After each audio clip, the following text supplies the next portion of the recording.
Hello, I am coming to you live from a parking lot. I have a tennis court because I don't want to talk to nobody but you. And I don't want nobody looking in my car like, hey, is that Tupper over there? Yeah, it is. I'm early because I was outside today, and that's why I'm on here. But so I was gonna say today at 1 o'clock, the San Antonio City Council had their meeting today talking about the first item on the agenda was deciding whether San Antonio Police Department should cooperate with ICE.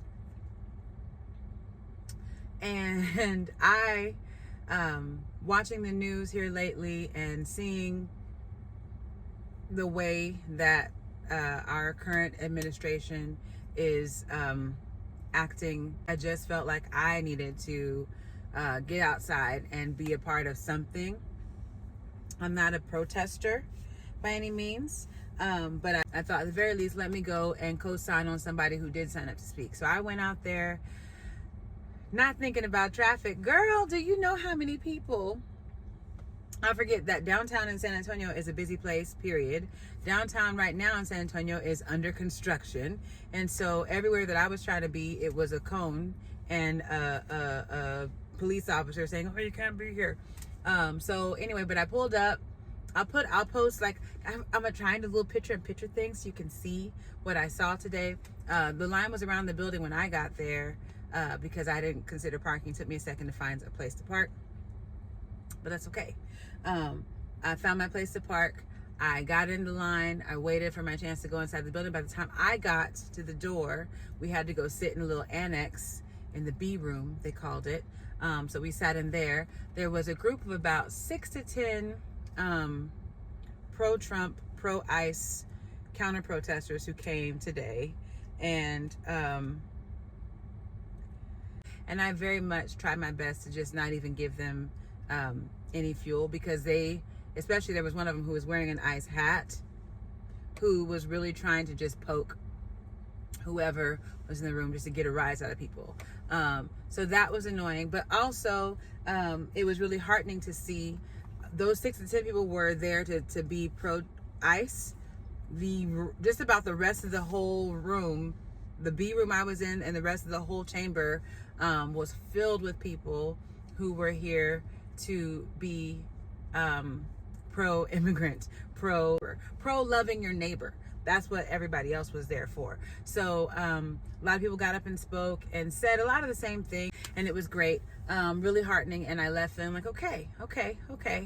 We're not just gonna go softly into the night out here in San Antonio. At the very least, as things get worse, there are people here in this city who are not willing to just sit down and go, well, I guess it's okay if they kidnap my children and send them off to some death camp or to some pedophile ring, because you know that's what your president do. Anyway,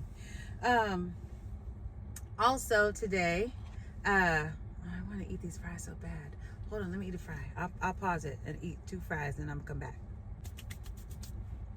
Thank you.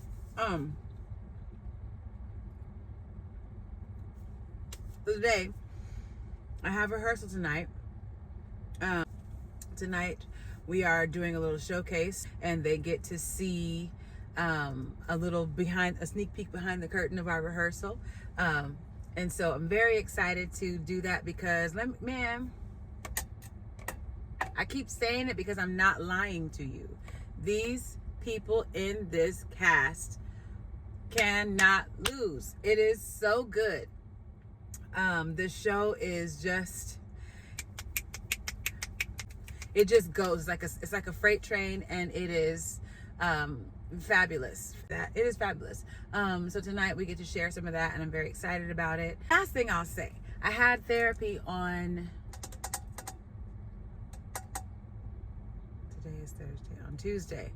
Therapy on Tuesday, and we talked about a whole bunch of stuff, of course, but one thing that he said to me that actually left me with a smile on my face in a weird way, on Tuesday was I was talking a lot about feeling like I'm on the outside of a lot of things in life, and that a lot of things, don't get me started.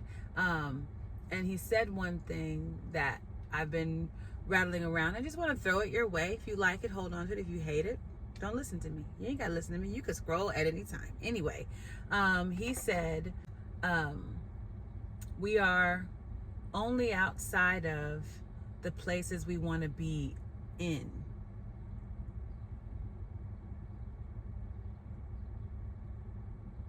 So when you find yourself outside of a place, feeling like you're on the outside looking in, wishing you could be in there, if you don't actually wish you could be in there, why are you still outside of that place? Just leave that place.